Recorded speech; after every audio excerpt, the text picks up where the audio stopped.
The October sun hung low over Ashcroft Lane, casting long shadows across the pristine suburban street.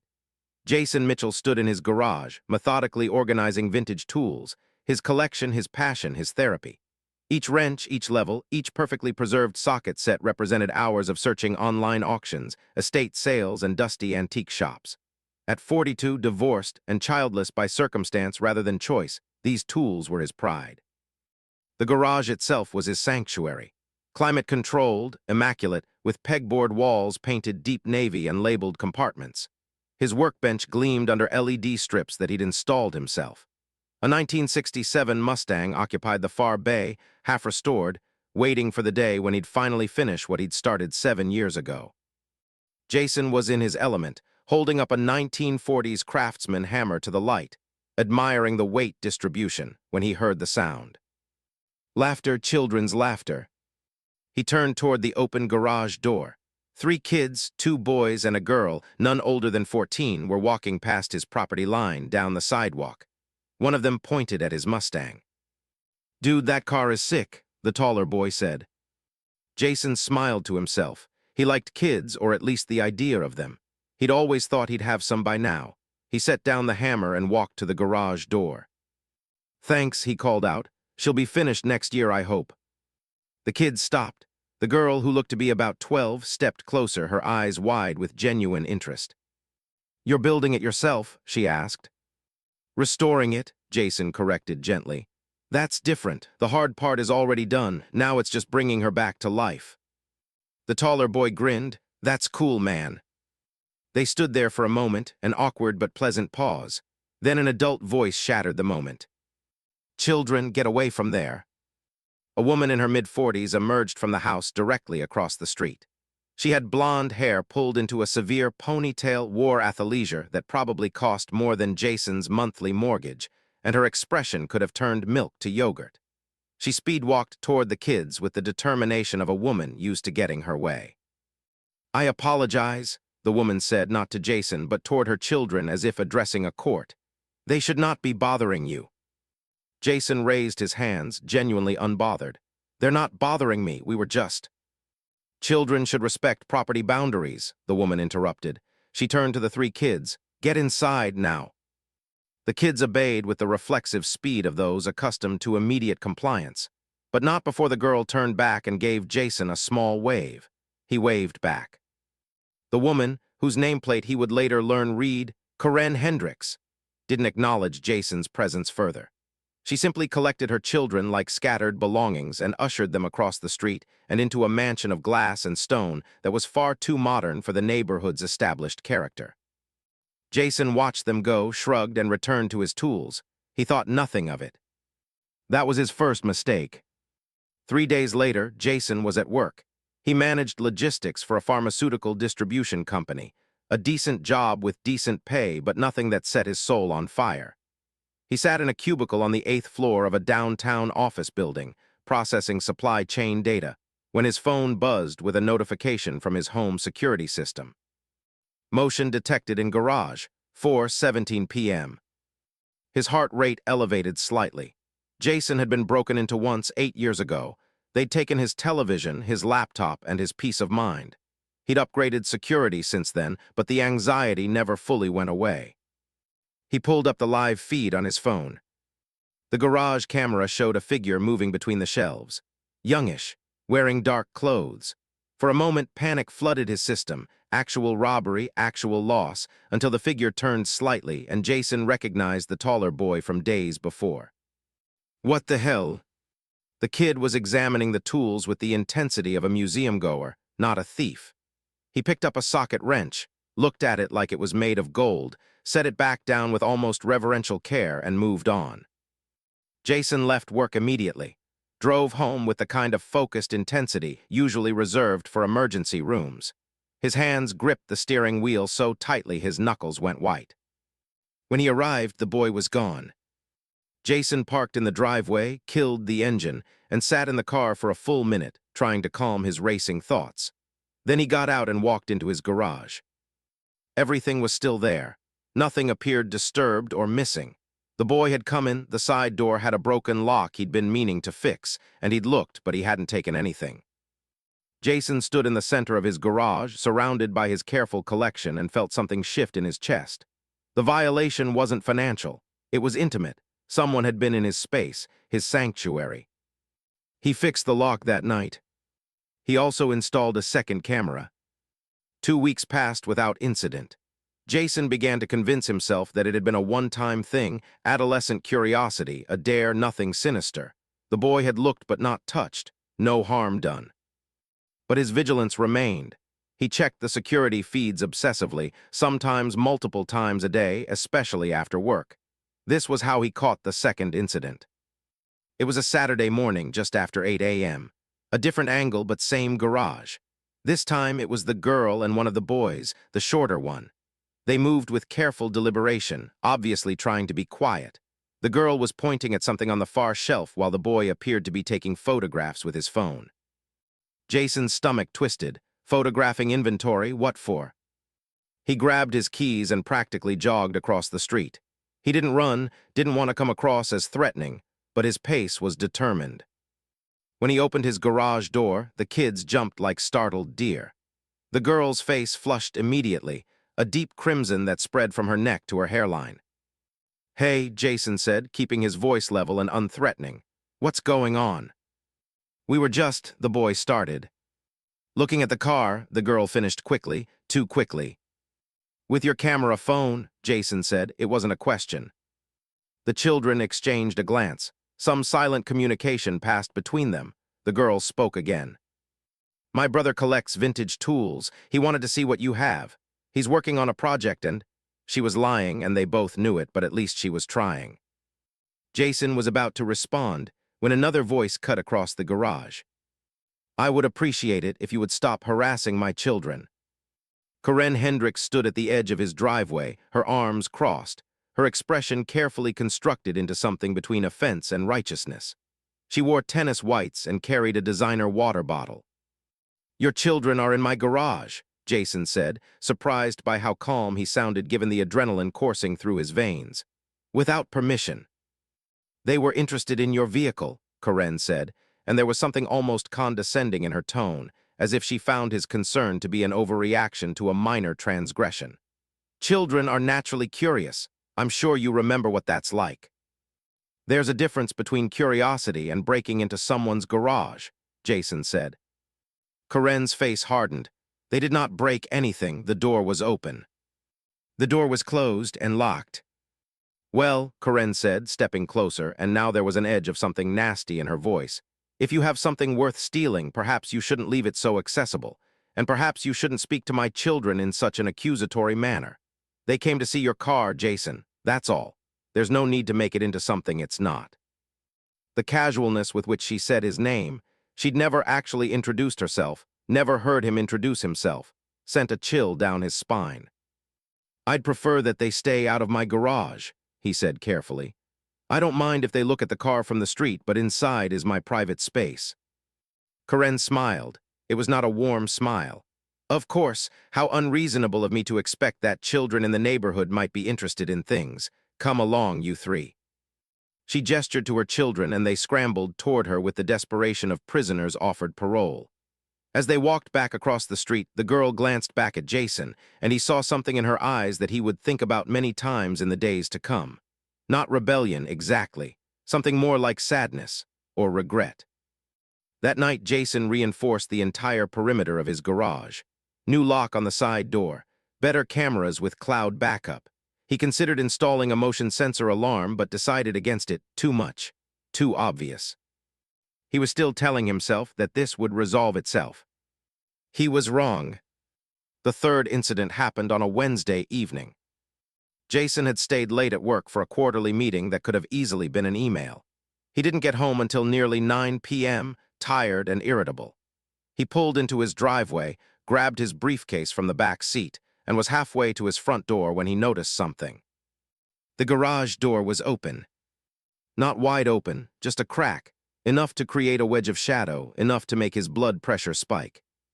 He dropped his briefcase on the porch and approached slowly, carefully. His phone was already in his hand, ready to call 911 if necessary. He pushed the door open. The garage was empty of people. Everything appeared undisturbed. But there was something wrong, a smell perhaps, something sweet and chemical that didn't belong. Jason looked around the space methodically. It took him almost 5 minutes to identify what had changed. The tools were moved. Not by much, but they were moved. The careful organization he maintained, each item in its specific place, had been rearranged. Not violently, not with malice, but with intention. His socket set, which had been arranged by size in ascending order, was now scattered. His collection of vintage hammers, which he kept on the wall in chronological order, had been mixed up. His work journal, kept in the desk drawer, had been opened.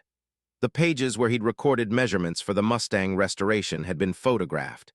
He could tell by the flash residue on the pages.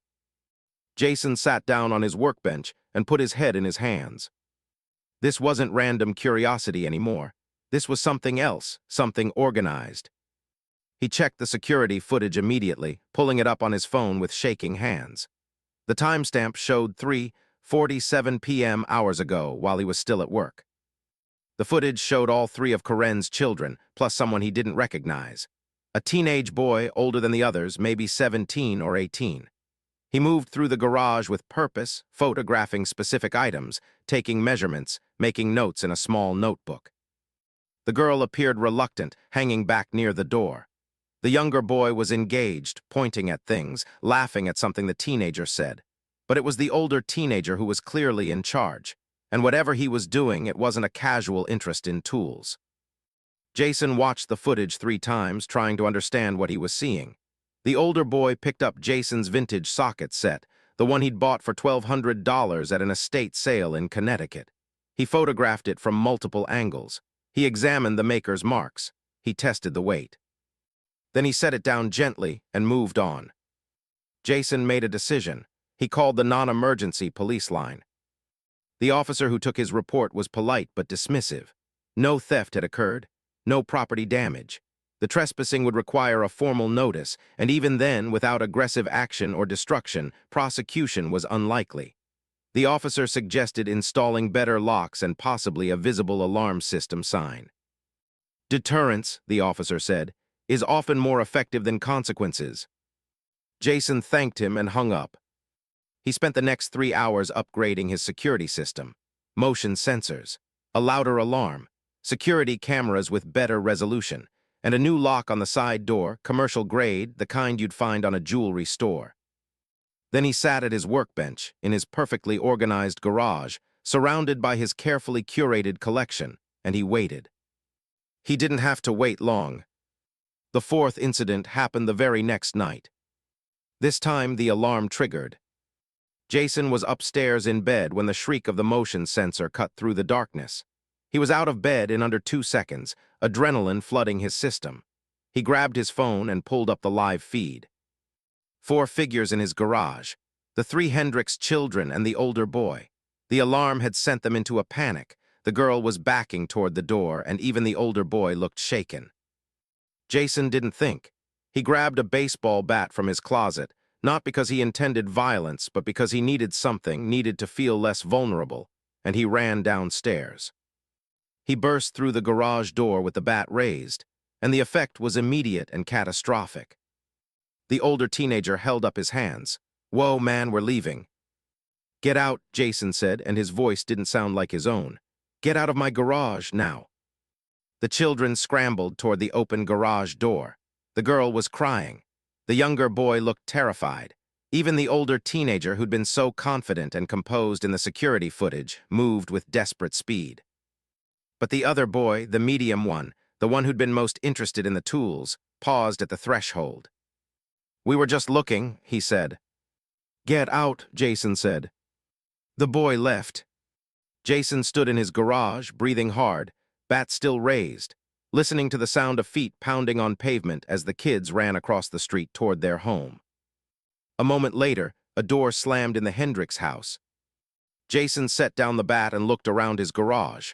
Nothing had been taken. Nothing had been broken. But his sanctuary had been invaded again, and this time he'd confronted them with a weapon. He knew immediately that he'd made a mistake. The confrontation came the next morning. Jason was leaving for work when Karen appeared at the edge of his driveway, wearing designer sunglasses and an expression of pure fury. Behind her were her 3 children, looking small and frightened. "You threatened my children with a weapon," KARENS said. Her voice was controlled, which somehow made it more dangerous than if she'd been screaming. "I didn't threaten anyone," Jason said. "I asked them to leave my garage, which they were breaking into for the 4th time." "They were curious about your car," KARENS said flatly, "and you responded by chasing them out with a baseball bat." "I responded by telling them to leave my private property," Jason corrected, "after they'd ignored previous requests to stay out. And now," KARENS continued, as if he hadn't spoken, "my children are traumatized. My youngest hasn't slept. My daughter has anxiety about going outside. Do you understand the damage you've done?" Jason felt something crack inside him. The unfairness of it was almost too much to process. "Your children have been in my garage without permission 4 times. I've asked them to stop. I've fixed my locks. I've called the police. They came back. I didn't hurt anyone. I told them to leave." "You threatened them," KARENS said, and now there were other parents appearing on their driveways, drawn by the spectacle of the confrontation. "With a weapon, in front of witnesses. I have documentation of everything. The police have already been contacted." "By you?" Jason asked, incredulous. "Of course by me," KARENS snapped. "Someone needs to protect children from predatory behavior." The word landed like a physical blow. "I'm not," Jason started. "You brandished a bat at children," KARENS said, her voice rising now, performing for the gathering audience. "I don't care what reason you think you had. That is the behavior of someone with serious problems, Jason. And I won't have my children subjected to that kind of instability in their own neighborhood." She turned and walked back toward her house, her children trailing behind her like a flock of frightened ducklings. Jason stood on his driveway, watching her go, and understood with perfect clarity that his problem wasn't about tools or trespassing anymore. His problem was KARENS. Jason was at work when his phone rang with a call from the police department. A different officer, this one with a tone that suggested she'd already made up her mind before dialing.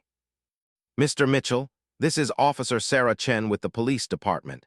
We've received a complaint from a KARENS Hendricks regarding an incident at your residence. I'm going to need you to come down to the station to make a statement." Jason's stomach dropped. "I didn't do anything wrong. I asked kids to leave my property." "That's what we need to clarify," Officer Chen said, and there was something in her voice that suggested she'd already heard a different version of events. "Can you come in today?" Jason left work early, driving to the police station with a mounting sense of unreality. This couldn't be happening. He'd been the victim here. His property had been violated repeatedly, and now he was being treated like the criminal. The statement took 2 hours. Officer Chen listened while Jason described the 4 incidents with as much detail as he could remember. He showed her the security footage on his phone. He explained that he'd called the non-emergency line after the 3rd incident. "The bat," Officer Chen said, making notes. "Can you describe exactly what you did with the bat?" "I raised it when I opened the garage door," Jason said.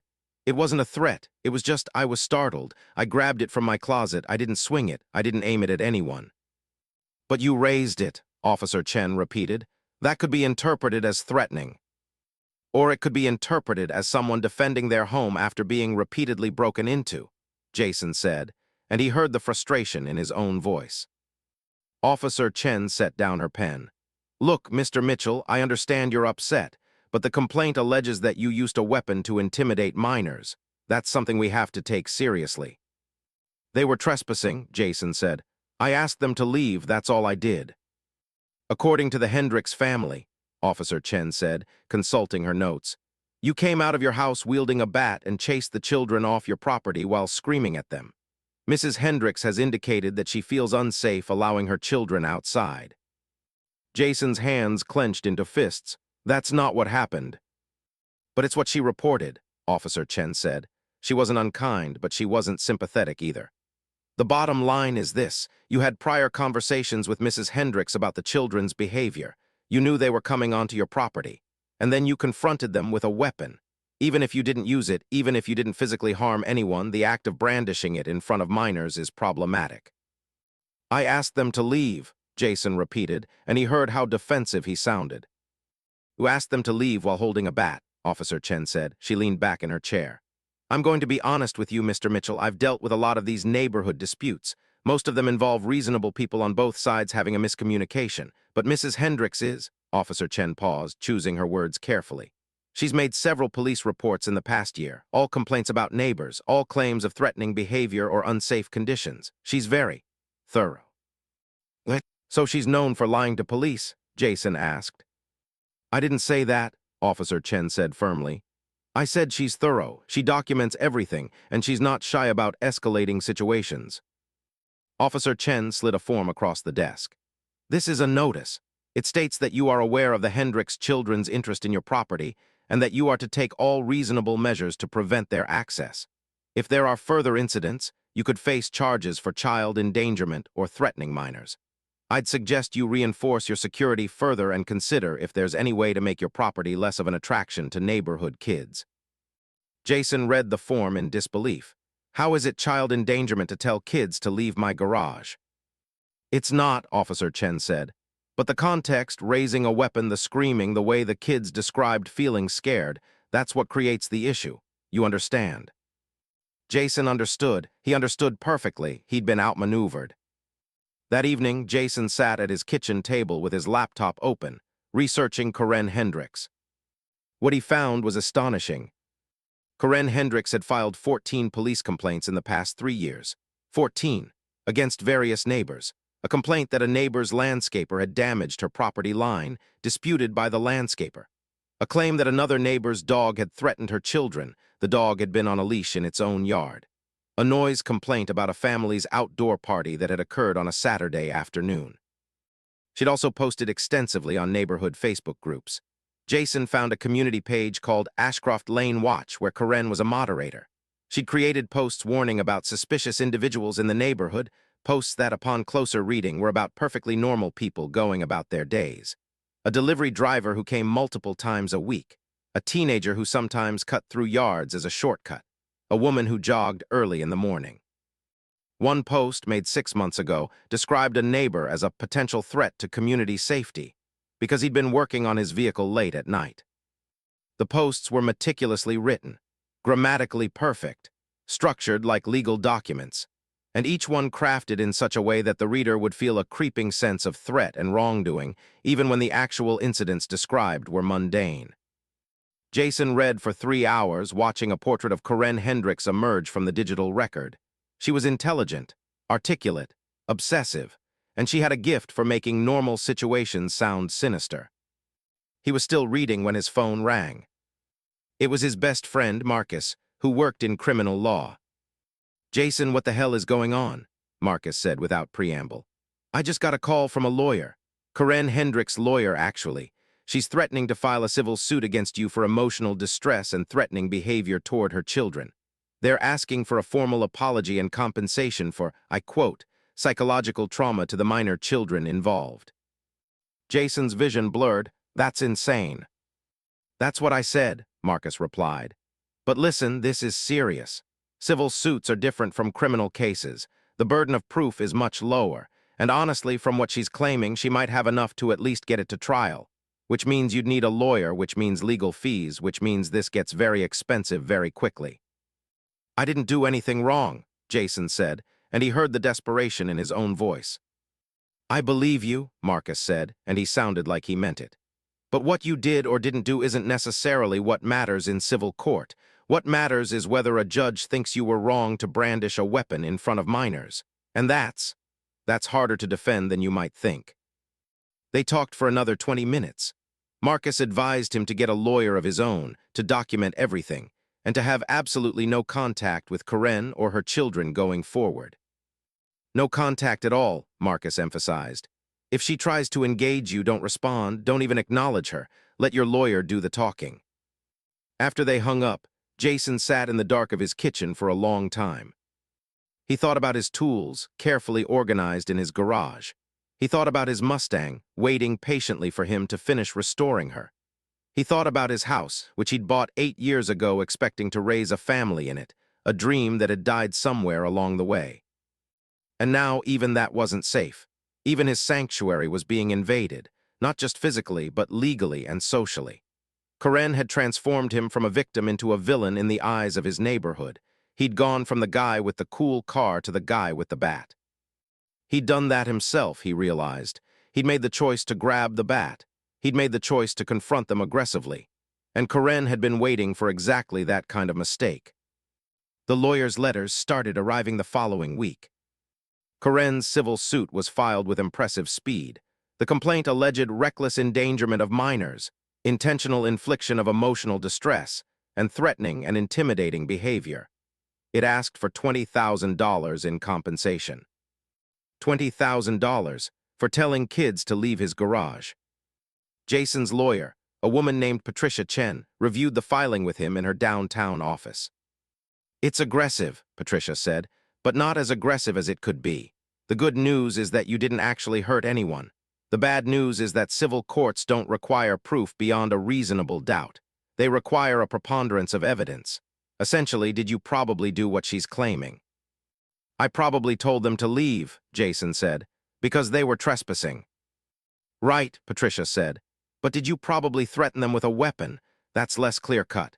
We'd argue that you simply were holding a bat when you opened the door, that you raised it instinctively as a defensive measure, not as a threat.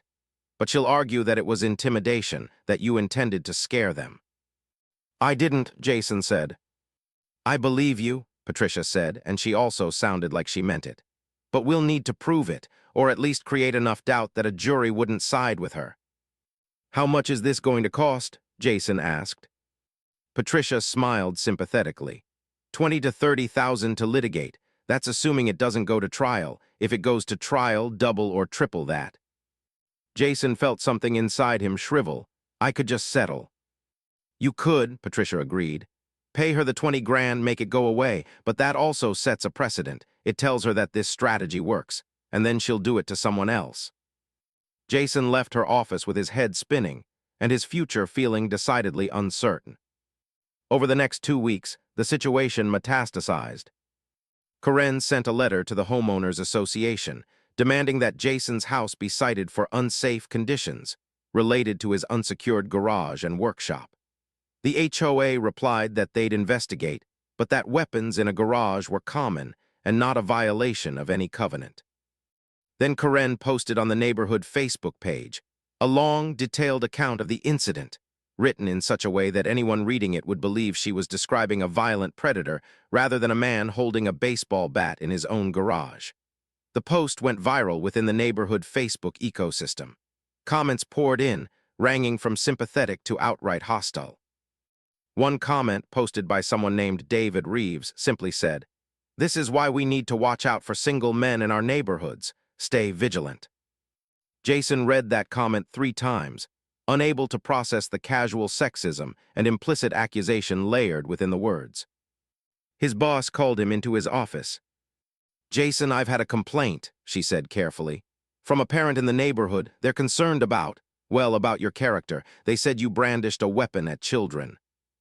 "That's not what happened," Jason said.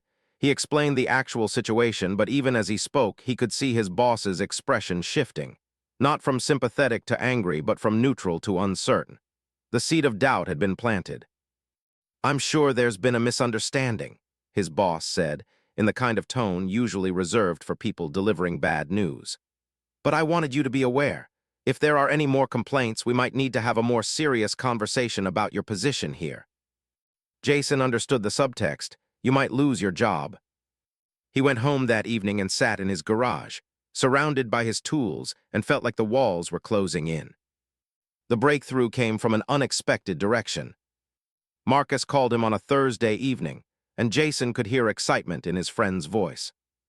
"I've been looking into Karen," Marcus said. "Like really digging, and I found something. 6 years ago, she filed a police report against a neighbor, a guy named Thomas Morton. Said he was intimidating her family, making threats. The police investigated, found nothing, but it nearly destroyed the guy. He ended up selling his house and moving out of state." "What?" Jason said. "I know," Marcus continued. "I tracked down Morton. He's living in Ohio now. He told me the exact same story. His property was being trespassed on. He asked her kids to leave. She fabricated a story about him threatening them, and the whole neighborhood turned against him. He said it was like a witch hunt. He couldn't escape it, so he just left." Jason felt something cold settle in his stomach. "She's done this before." "I think she's done this multiple times," Marcus said. I'm trying to track down other people she's had conflicts with, but the ones I've found so far have all left the neighborhood or gone underground.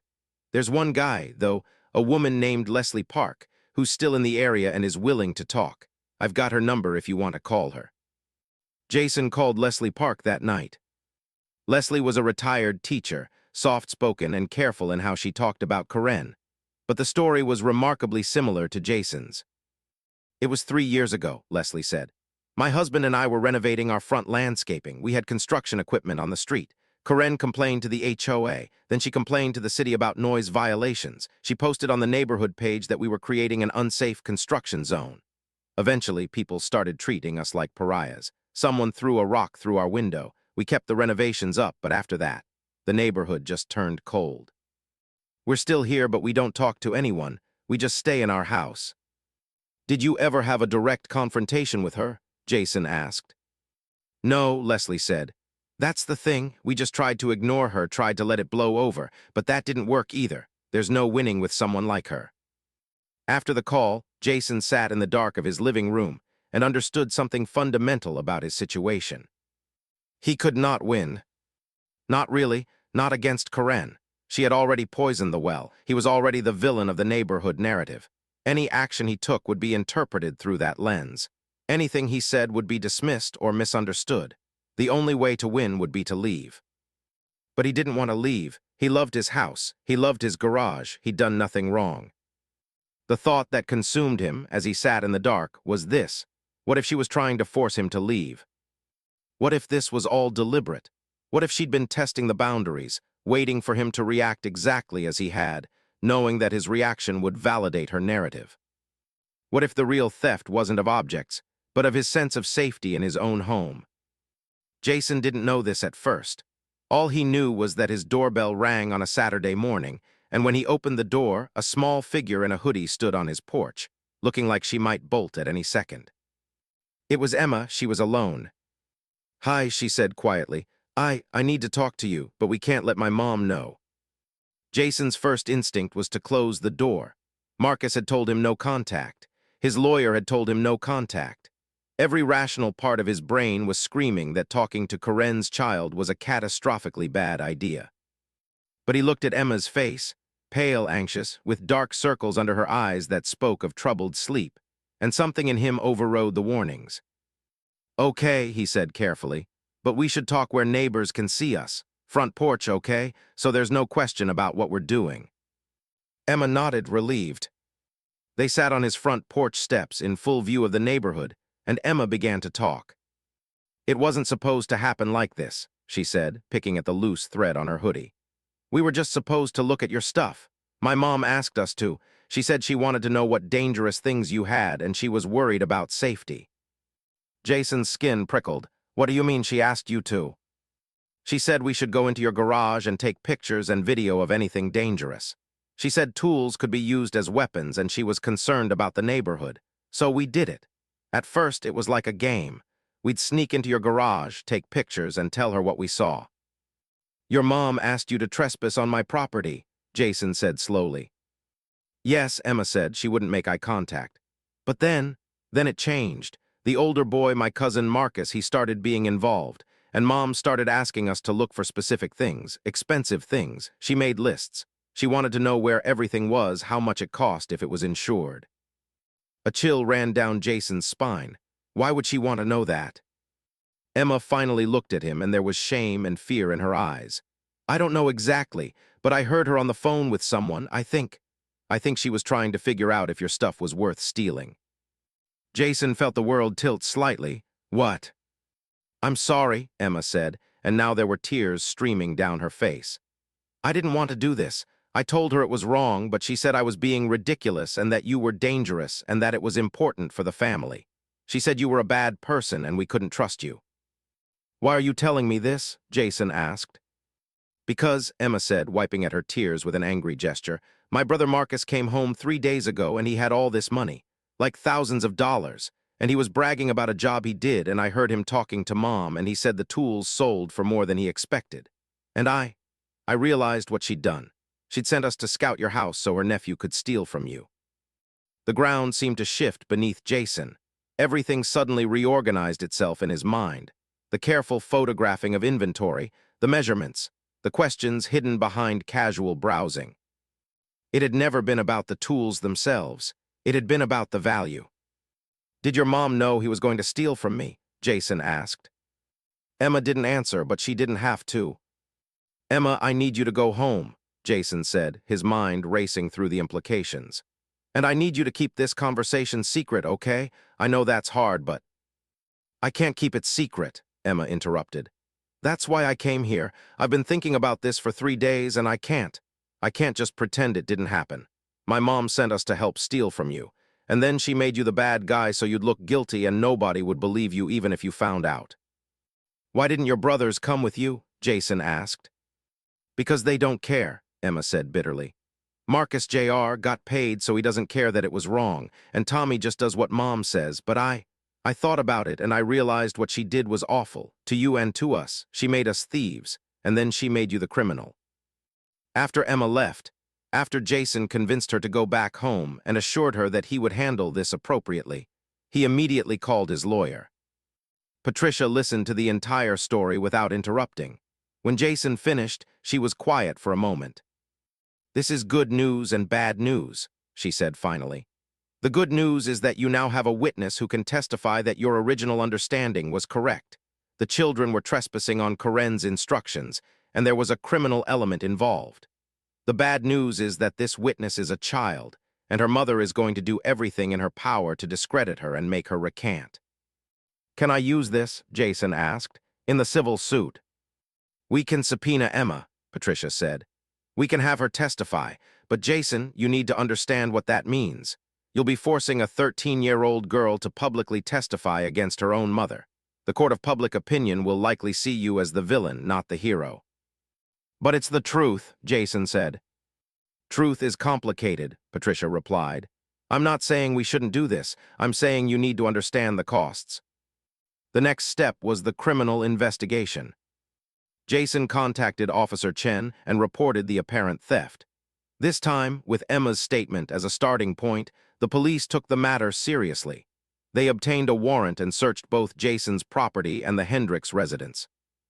In Marcus Jr.'s room, they found Jason's socket set, all 12 pieces accounted for, worth $1,200.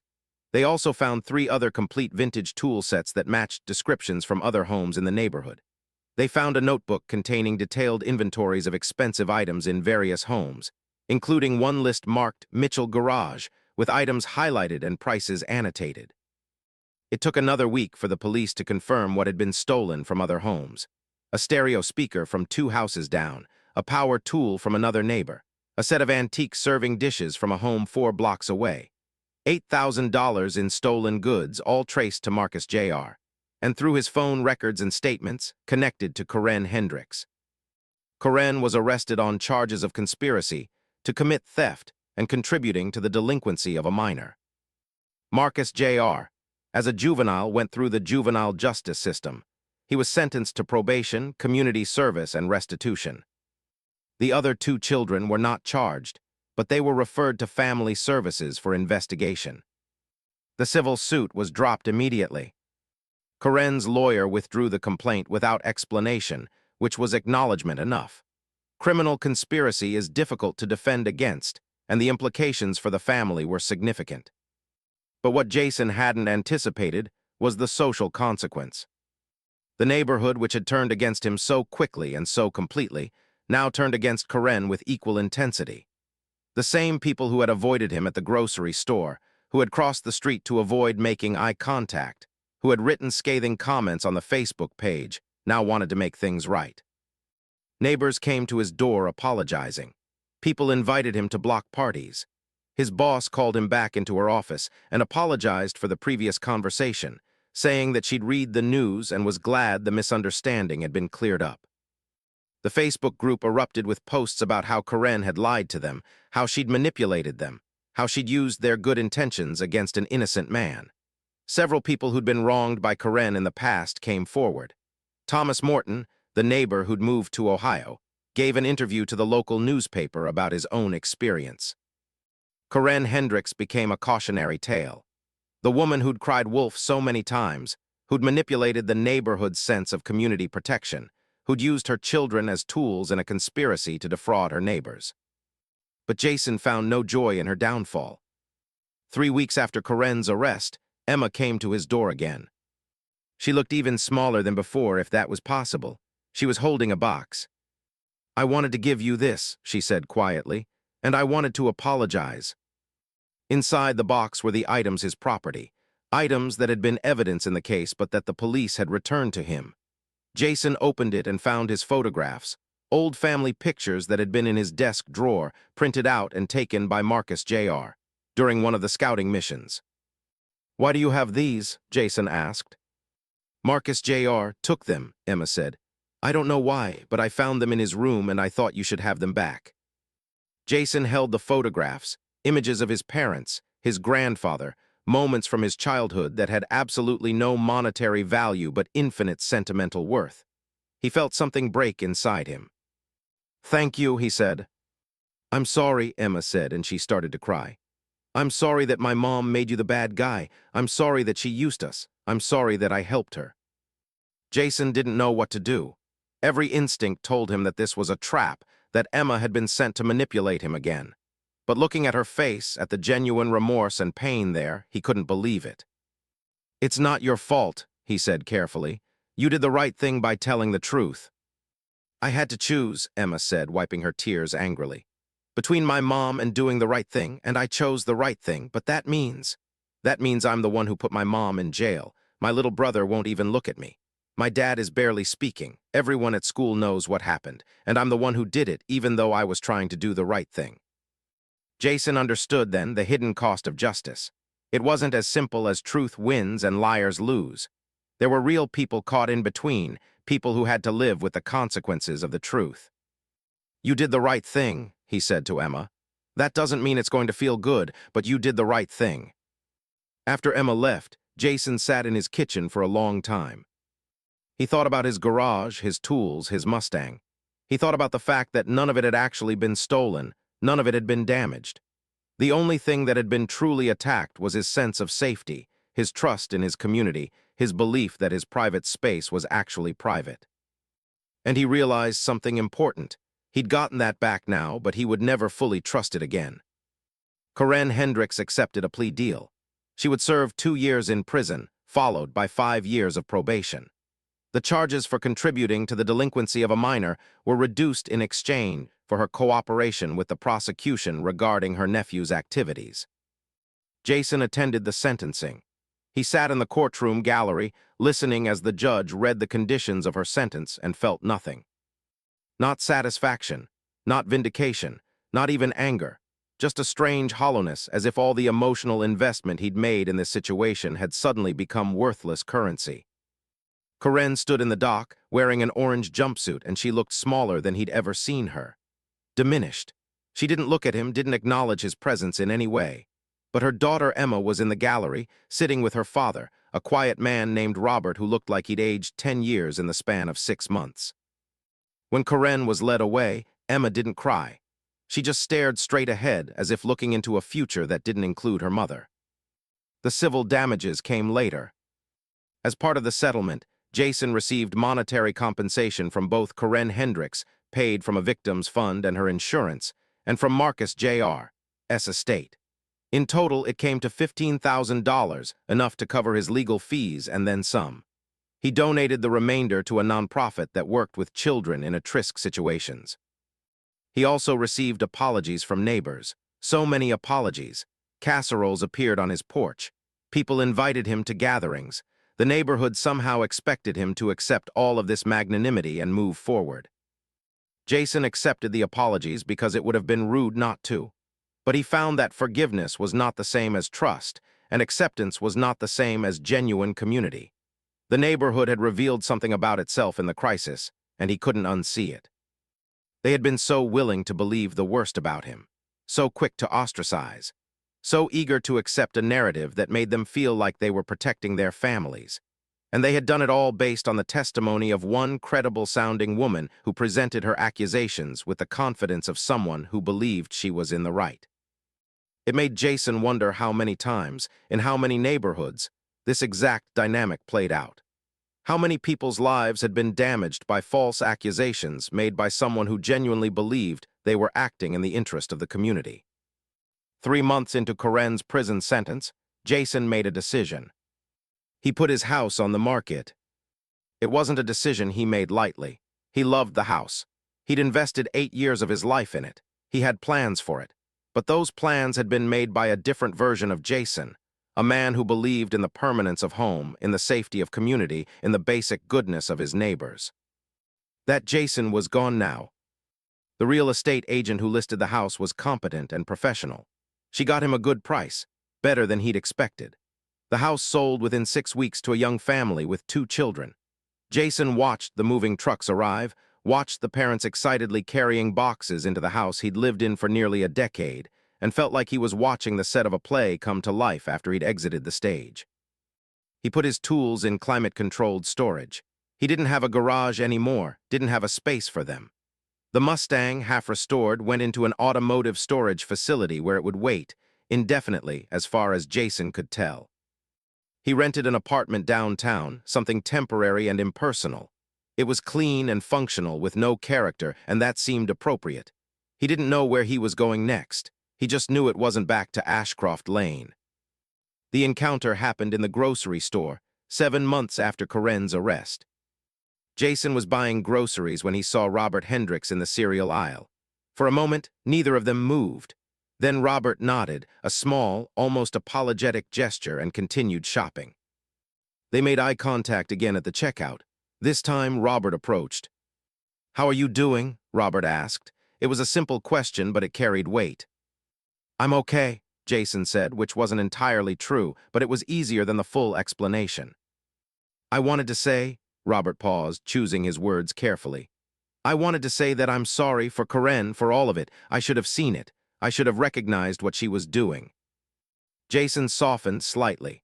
Robert looked like a broken man, thinner than he should be, with a haunted expression of someone trying to reconstruct his life from broken pieces. "How are the kids?" Jason asked. "Emma's in therapy," Robert said. "She's doing okay, resilient. Tommy's angry. He's in trouble at school, acting out. The family counselor says it's normal given the circumstances. Marcus Jr. is in juvie, it's been hard on everyone." Robert's voice dropped. "KAREN won't see Emma. She thinks Emma betrayed her. She's written letters saying that Emma will regret what she did, that the family will never accept her if she doesn't recant her testimony." Jason didn't know what to say to this. Emma had saved him, essentially. She'd told the truth despite the cost, and her mother's response was to reject her. "Emma did the right thing," Jason said finally. "I know," Robert said, "and I've told her that over and over. But that doesn't make it easier for her to live with the consequences. She's 13, and she had to choose between her mother and the truth. That's not a choice a 13-year-old should have to make." 6 months later, Jason received a letter. It was from Emma. She'd found his address through her father and written to him. "Dear Mr. Mitchell," the letter read, "I've been writing this letter in my head for months, but I finally sat down and actually wrote it. I don't know if you want to hear from me, but I needed to tell you some things." She wrote about her therapy sessions, about learning to recognize manipulation and boundaries, about struggling with the guilt of having turned in her own mother, even though she knew her mother was wrong. "The hardest part," she wrote, "is knowing that doing the right thing doesn't automatically make everything okay. I told the truth, and I was right to tell the truth, but I also destroyed my family. My mom is in prison. My dad is depressed. My brother is angry at me. And sometimes I wonder if I should have just kept quiet and let you deal with it yourself." She wrote about school, about friends, about her life moving forward while her mother sat in prison. "I want you to know that I'm sorry. I know I've said it before, but I need to say it again. I'm sorry for what my mom did to you. I'm sorry for being part of it, even though I didn't understand what was happening. And I'm grateful that you didn't make me feel like I was a bad person for what my mom did." Jason read the letter 3 times. He didn't respond to it. He didn't know how to. But he kept it in a drawer, and sometimes, when he was feeling particularly hollow, he would read it again and remember that there was at least one person in that neighborhood who had tried to do the right thing, even when it cost her everything. A year after his move, Jason returned to Ashcroft Lane. He didn't mean to. He was driving through the neighborhood on his way somewhere else, and he took a wrong turn and suddenly found himself on the familiar street. The house looked different. The new owners had painted it a different color, had renovated the landscaping. It was no longer his house. It was just another house on a street he no longer belonged to. He drove past slowly, noting the changes. The garage was visible from the street, and he could see that the new owners had installed a basketball hoop in the driveway. There were tricycles in the yard, a sense of happy chaos that came from having a young family. He was glad, he genuinely was.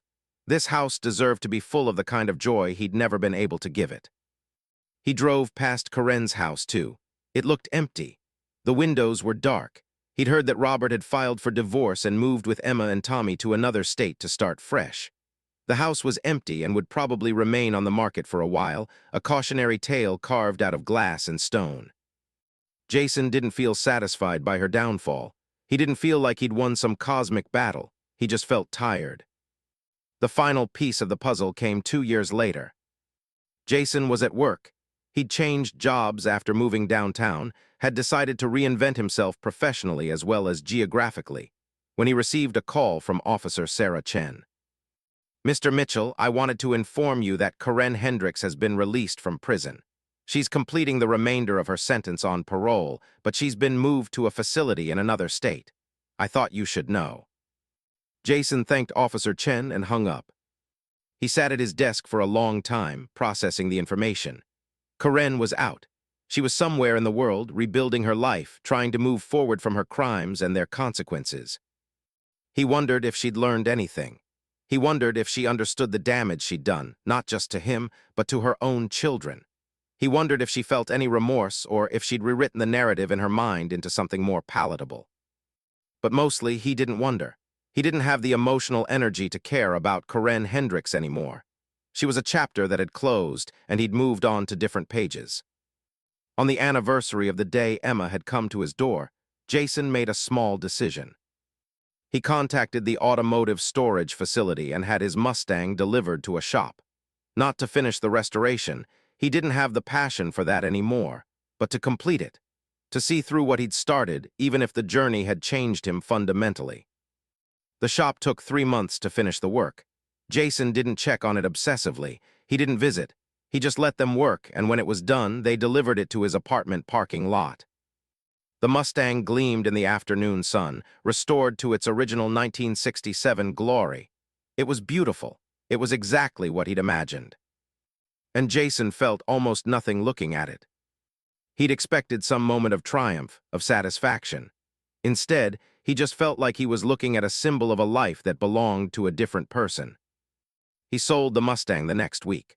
A collector from 3 states over bought it for a fair price, and Jason donated the proceeds to Emma's college fund.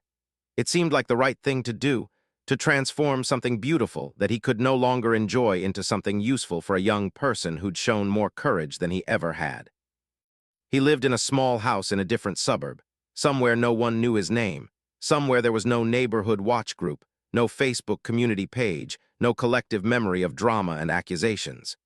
He'd bought the house with cash, had furnished it minimally, and had set up a small workshop in the basement where he tinkered with projects that never went anywhere. He was alone, but not lonely exactly. He had friends from work. He went on occasional dates that never progressed to anything serious. He had a life that was comfortable and stable and utterly without ambition or passion. The person he'd been before, the man who'd dreamed of restoring a Mustang, who'd believed in the sanctity of home, who'd expected to build something lasting, felt like someone he'd read about in a book, not someone he'd actually been. The letter arrived on a gray Tuesday in November. It was from Emma, now 18 years old and in college. The handwriting was more mature now, more confident.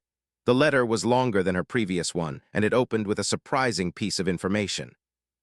"I'm writing to tell you something that I've been trying to process for a while," Emma wrote, "and I finally felt like I could trust you with it."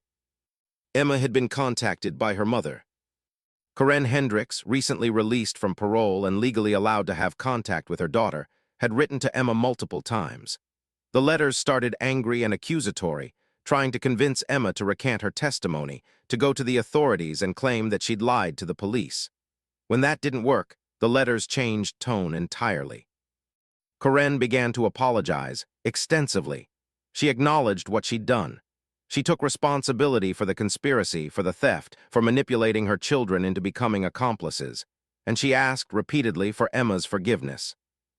"I've been reading these letters over and over," Emma wrote to Jason, "and I don't know what to do with them. Part of me wants to ignore them, wants to pretend she doesn't exist. But another part of me understands that she's trying to change, or at least she's claiming to be trying to change." Emma had agreed to meet with her mother in person, at a coffee shop in a neutral location, a controlled environment where she felt safe. "The meeting was hard," Emma wrote. "She looks so much older than I remember. Her hair is gray now and she's lost weight. She looked sad in a way that I don't think I've ever seen her look before." Karen had cried during the meeting. She'd apologized again, more sincerely this time. She'd explained some of her motivations: a childhood filled with scarcity, an adult life driven by a need to control everything around her, a personality that had spiraled into something obsessive and destructive. She explained that she grew up poor and that she was always terrified of going back to that, and that she started noticing everything in the neighborhood that seemed dangerous or wrong because she was always looking for threats. And then she started imagining threats where there weren't any.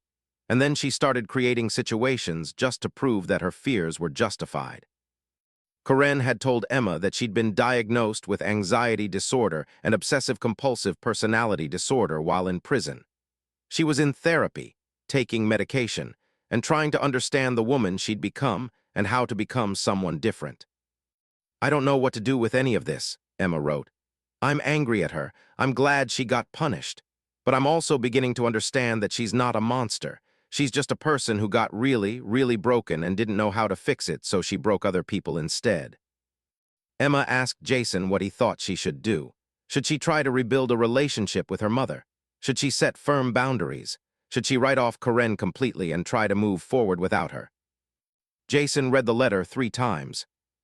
He sat in his small house in his small neighborhood, and he thought about Karen Hendricks sitting in a coffee shop, acknowledging her failures to the daughter she'd wronged.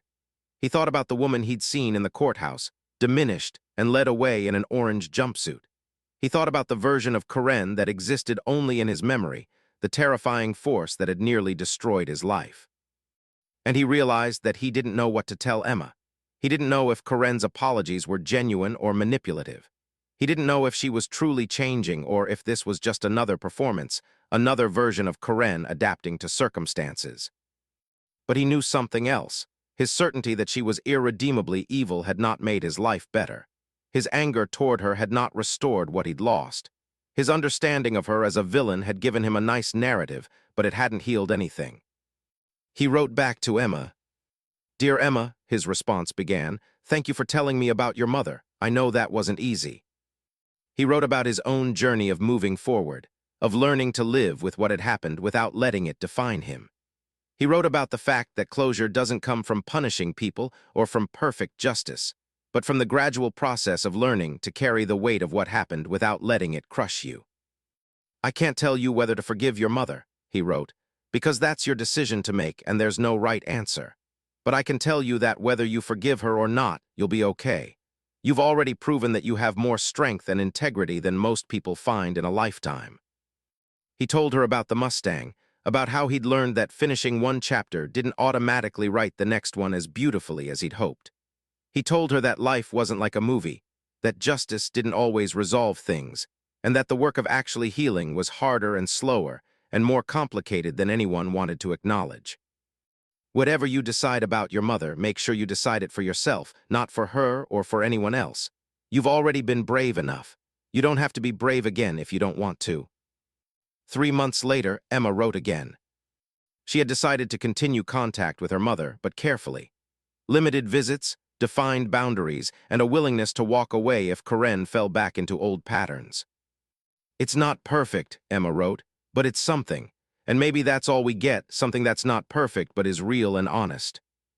She also wrote that she'd changed her major to forensic psychology, and that she was interested in studying how personality disorders manifest in patterns of behavior, how people can convince themselves of false narratives, and how communities can be manipulated by credible-sounding accusations.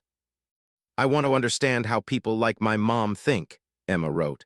"Not to excuse them, but to recognize them, so that I can help other people not fall victim to someone like her, so that maybe I can do something useful with everything that happened. Jason closed the letter and felt something shift inside him for the first time in years. Emma had found meaning in what had happened. Not happiness, that was too much to ask, but a sense of purpose. She transformed her trauma into something constructive, and if she could do that, maybe he could too. Jason made a few changes after that. He started volunteering with a nonprofit that worked on community justice and dispute resolution. He helped mediate neighborhood conflicts, helped people navigate the complicated terrain of how to live near each other, how to resolve disputes without escalating them into warfare.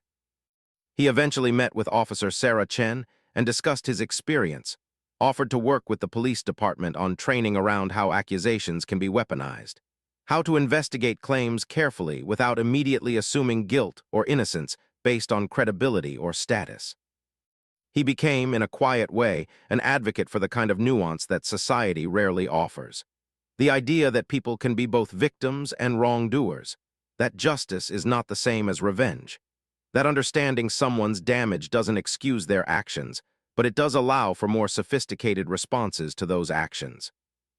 He never returned to Ashcroft Lane, and he never sought out news about what happened to Karen Hendricks after her parole ended. He didn't need to know. That chapter was genuinely closed now, not out of forgetting, but out of integration. It had happened, it had changed him, and he decided what that meant for his life. 7 years after KARENS' arrest, Jason attended Emma's college graduation. She had invited him, and he'd initially declined, thinking it inappropriate, but Emma had insisted. "You're part of my story," she'd written in her invitation. "You deserve to be there." The graduation ceremony was held at a large auditorium on a sunny day in May. Jason sat in the bleachers and watched as Emma walked across the stage to receive her diploma.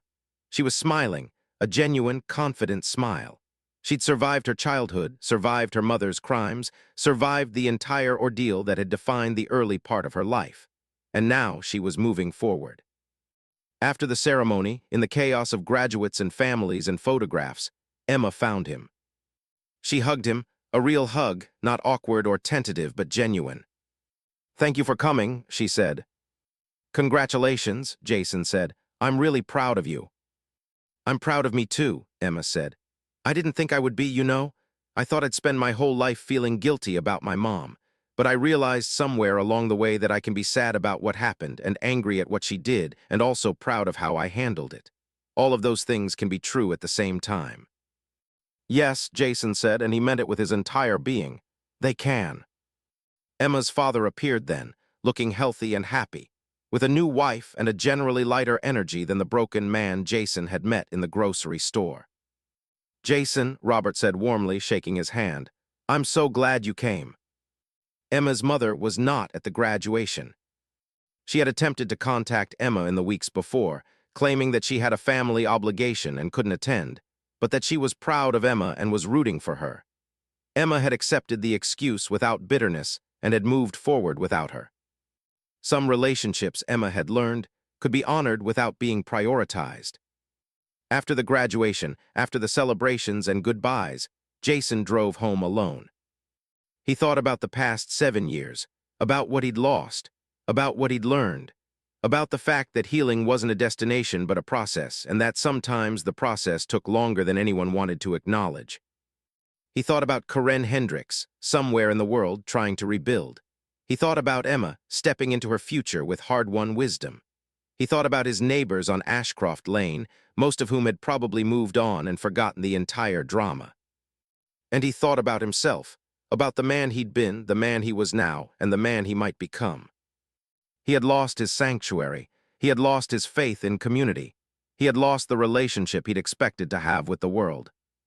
But he had learned something too, that the world was more complicated than he'd understood, that people were capable of tremendous damage while believing they were doing the right thing. That justice, when it came, was often messy and incomplete and didn't repair what had been broken. Most importantly, he'd learned that he could survive that knowledge, that he could carry it with him without letting it poison his ability to trust, to hope, to believe in the possibility of human goodness, even in a world that had shown him the depths of human cruelty. The work of healing was not done. It might never be done, but it was work he could do. 10 years after KARENS' arrest, a documentary filmmaker named Sarah Kim reached out to Jason. She was working on a project about neighborhood conflicts, about how assumptions and accusations can spiral into community crises, and she'd been researching his case extensively. "I know you've probably moved on," she said in her initial email, "but your story is important. It's a perfect case study of how quickly community can turn against someone and how fragile our sense of safety really is." Jason nearly deleted the email. He'd built his life on the principle of not looking back, of not relitigating the past. But something made him pause. Maybe it was Emma's influence, her ability to transform her trauma into understanding. Maybe it was his own growth over the past decade, or maybe he was just tired of carrying the silence. He agreed to be interviewed. The filming took place over several months. Sarah Kim talked to Jason extensively about what had happened, but she also talked to other people. She interviewed Officer Sarah Chen about patterns she'd noticed in the police calls. She talked to Leslie Park, the neighbor who'd remained in Ashcroft Lane. She interviewed Marcus Jr., now in his mid-20s, working as a mechanic and trying to rebuild his life after juvenile detention. She even managed to get Karen Hendricks to agree to an interview, on the condition that it would be respectful and not sensationalized. The documentary, when it premiered at a film festival, was called The Neighborhood. It didn't tell Jason's story as a simple narrative of victim and villain. Instead, it explored the ecosystem of assumptions and fears that had made his neighborhood fertile ground for crisis. The film showed how Karen's own trauma, growing up in poverty, living in fear of instability, had driven her toward hypervigilance and control. It showed how the neighborhood's genuine desire to protect their families had made them susceptible to her narrative. It showed how quickly information could be distorted, how rapidly groups could develop shared beliefs that weren't grounded in reality. But it also showed something more nuanced, how difficult it was to live in a community, how the stakes of trusting your neighbors and your neighbors trusting you were actually quite high, and how that fear was legitimate even when the specific expressions of that fear, like Karen's accusations against Jason, were not. In the documentary, Jason spoke about his own role in the escalation. "I grabbed a bat," he said to the camera. "I came out of my house with a weapon. Did I intend to threaten them? No, but was that a choice I made that contributed to the crisis? Yes, I was scared and angry, and I made a choice that looked threatening, and that choice mattered." He wasn't trying to take the blame. Emma had taught him that complicated situations required understanding, not blame. But he was trying to acknowledge his own agency in the story. Karen, in her interview, looked smaller and sadder than she had in person. She spoke about her childhood, about her anxiety, about the moment she realized that she'd constructed an entire fantasy narrative about Jason as a threat because her brain needed him to be a threat. "I was so scared all the time," she said to the camera. "I was scared of being poor again, scared of my children being hurt, scared of things I couldn't control. And I turned Jason into a symbol of that fear. I made him the embodiment of the danger I was so terrified of. And I believed my own story so completely that I couldn't distinguish between what was real and what I'd imagined." When asked if she'd sought out Jason since her release to apologize, she said that she had tried, but that he'd made it clear he didn't want contact. This was not entirely true. Jason had never explicitly said this, though he hadn't responded to her attempts at communication. "I'm not sure he'd want to hear it," Karen said, "and I don't know if I have the right to ask him to listen. I've done a lot of work on myself, and I understand why I did what I did, but that doesn't change what I did." The documentary didn't conclude with resolution. It concluded with questions. How do we live together when we're all scared? How do we protect our communities without weaponizing fear? How do we forgive people who have harmed us? And how do we move forward when forgiveness isn't possible? How do we distinguish between legitimate safety concerns and projections of our own trauma? The documentary changed things in subtle ways. In the weeks after its premiere, Jason was contacted by journalists, by community leaders, by therapists who wanted to discuss the case. He became, somewhat reluctantly, a minor figure in conversations about community safety and the dangers of unchecked accusations. More importantly, he became a reference point for other people who'd experienced similar situations. People who'd been wrongly accused, who'd been run out of their communities, who'd had their reputations destroyed by false narratives. He started a website, a resource hub for people in conflict with their neighbors or communities. It wasn't a legal site. He was careful not to give legal advice. Instead, it was a place to share stories, to find solidarity, and to learn how other people had navigated situations where their word had been questioned and their character had been attacked.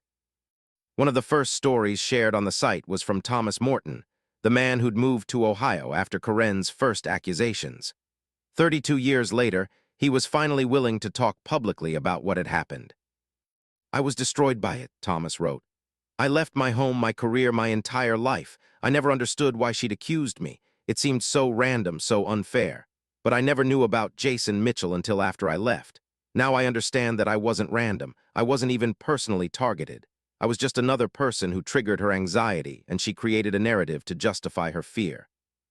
Another story came from a woman in Minnesota who'd been accused of running a drug operation out of her home by a neighbor who'd misinterpreted unusual foot traffic.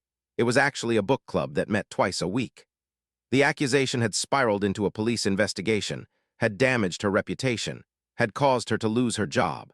But unlike Jason, she didn't have a fortunate circumstance of an actual crime being uncovered that proved her innocence. She was just stuck in the aftermath of false accusation, with no clear path to exoneration. The website became a repository for these stories, a place where people could articulate the specific kind of damage that being wrongly accused creates. Not physical damage, usually, but something more insidious. The damage of having your character questioned, your motives misinterpreted, your presence in a community transformed from normal to suspicious. 13 years after KARENS' arrest, Emma, now 25, became a therapist. She specialized in working with families dealing with the aftermath of legal conflict or community estrangement. She'd married a kind man named David, had bought a small house, had begun the process of building a life. She invited Jason to her housewarming party, and he came, bringing with him a gift that felt important. A photograph of the four of them, Jason, Robert, Emma, and Emma's mother, Karen, taken from a newspaper article about the documentary that had premiered years before. Not as a reconciliation, but as documentation. A reminder that they'd all been part of the same story, that they'd all been changed by what had happened, and that they'd all somehow managed to build lives afterward. Emma cried when she opened the gift. "I'm not sure I've processed it all yet," she said to Jason. "I'm still figuring out what it means to have a mother who harmed me, who I couldn't trust, who I couldn't protect my children from, but I'm working on it." "That's all any of us can do," Jason said. "Work on it." The turning point in Jason's healing came when he wasn't trying to turn a point anymore. It happened on a Tuesday, completely ordinary in his house in his quiet neighborhood. Jason was in his basement workshop, working on restoring an old jukebox he'd found at an estate sale. It wasn't a project with a timeline or a goal or a vision of what it would become. It was just the work of understanding the mechanism, of carefully restoring what had been worn down by time. And as he worked, he realized that he was happy. Not in a transcendent way, not in a way that made him feel like his trauma had been meaningful or had led him toward some greater purpose. Just happy in the moment, engaged in something that was rewarding because it was rewarding, not because it was leading somewhere. He thought about the man he'd been 10 years ago, sitting in his garage, checking his security cameras obsessively, waiting for the next invasion. That man had been convinced that his sanctuary would never be safe again, that his trust had been permanently shattered, that community was a lie we told ourselves to make loneliness more bearable. That man hadn't been entirely wrong. Community is fragile, trust can be weaponized, safety is sometimes an illusion. But that man had also missed something crucial. That fragility doesn't mean worthlessness. That vulnerability is the cost of connection. That building community isn't the same as being stupid or naive. It's actually an act of courage. Jason had learned to live with that knowledge, to know that the worst was possible, that people were capable of tremendous cruelty while believing they were in the right, and to choose connection anyway. The jukebox took him 4 months to restore. When he finally powered it on, it played music from 1962, old songs that someone decades ago had encoded into the machine for their own enjoyment. The music was slightly warped by time, the frequencies not quite pure, but it was music. It was connection across decades, from one person to another, preserved in machinery and carefully restored by someone who'd never even met the original builder. Jason played it over and over, and he understood something final, that what Karen had tried to destroy, his sense of possibility, his ability to trust, his belief that meaningful connection was achievable, was something that couldn't actually be destroyed, only changed, transformed, made more aware of its own fragility and therefore more precious. 15 years after KARENS' arrest, Jason turned 58 years old. He was still working with the community justice organization, still maintaining the website where people shared their stories. He'd never remarried, but he'd developed close friendships, had become a mentor to younger people going through conflicts with their communities, had built a life that was smaller than he'd once imagined but deeper in some ways. Emma had 2 children now, a boy and a girl. She sometimes brought them to visit Jason, and he would make them cookies and let them play in his basement workshop. She was happy, genuinely and sustainably happy, in a way that suggested healing was possible even after trauma. KARENS had sent Jason a letter about 5 years after the documentary premiered. It was brief and careful. "I want you to know that I've seen the documentary, I've read your website. I understand now in a way I didn't before the specific damage that I did to you. I don't expect forgiveness. I don't expect you to write back. But I needed you to know that I understand, and that I'm sorry, and that whatever happens in my life now, I'm grateful that I didn't destroy you the way I tried to." Jason had read that letter hundreds of times. He'd never responded, but he'd also never thrown it away. He kept it in a drawer, alongside Emma's letters, alongside articles about the documentary, alongside photographs from 10 years of moving forward. One day, he thought, maybe he would respond, but not yet. Responding required something he still hadn't quite cultivated, genuine compassion for KARENS Hendricks. He understood her now, understood her damage and her fear and her unconscious attempts to control a world that had taught her that control was the only form of safety. But understanding wasn't the same as forgiveness, and he wasn't going to pretend otherwise. On the 20th anniversary of the day Emma had come to his door for the first time, Jason received a package. Inside was the old socket set, the one KARENS' nephew had stolen, the one that had been evidence in the criminal trial, the one he'd recovered but never fully appreciated the return of. It came with a letter from Emma's father, Robert, now retired and living peacefully with his second wife. "I found these in my garage," Robert wrote. "I don't know how they ended up there, but I realized they weren't mine to keep. I thought you should have them back, not as evidence or documentation of what happened, but as objects that belong to you. The past is the past, Jason. These are just tools now." Jason held the socket set, perfectly preserved, exactly as he remembered them, and realized that Robert was right. They were just tools, metal and engineering and human design. They had been the catalyst for everything that had happened, but they weren't responsible. They were just objects that had been in the wrong place at the wrong time, surrounded by people trying to navigate fear and trauma and the impossible complexity of living near each other. He set them on a shelf in his workshop, alongside the restored jukebox and the other projects of his middle age. Not hidden away, not treated as sacred relics of past trauma, just present, integrated into his current life, part of the landscape of who he'd become. That evening, Jason called Emma. "Your father sent me your tools back," he said. "I know," Emma said.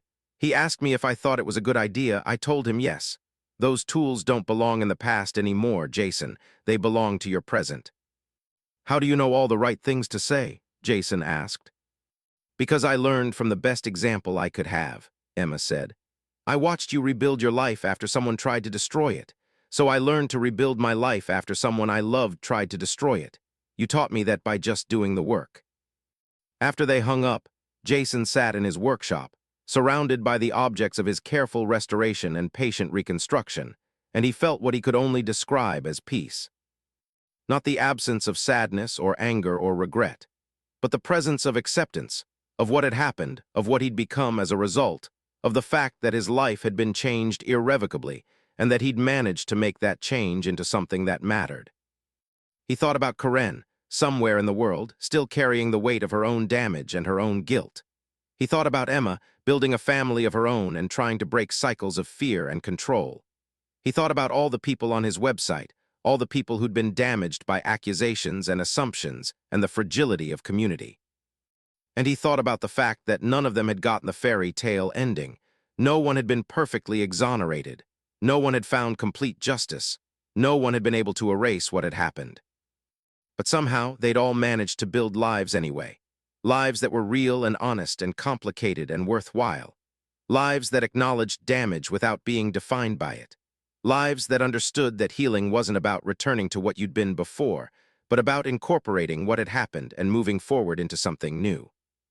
It wasn't the ending Jason had expected when he first grabbed that baseball bat and chased KARENS' children from his garage. But it was, he'd come to understand, the only ending that was ever going to be possible. The past didn't change, but the present did.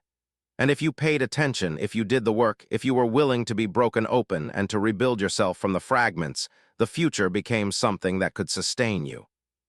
Jason picked up his tools, and felt the weight of them in his hands, not with the heaviness of tragedy, but with the solidity of reality. They were still there, he was still here, and there was still work to be done.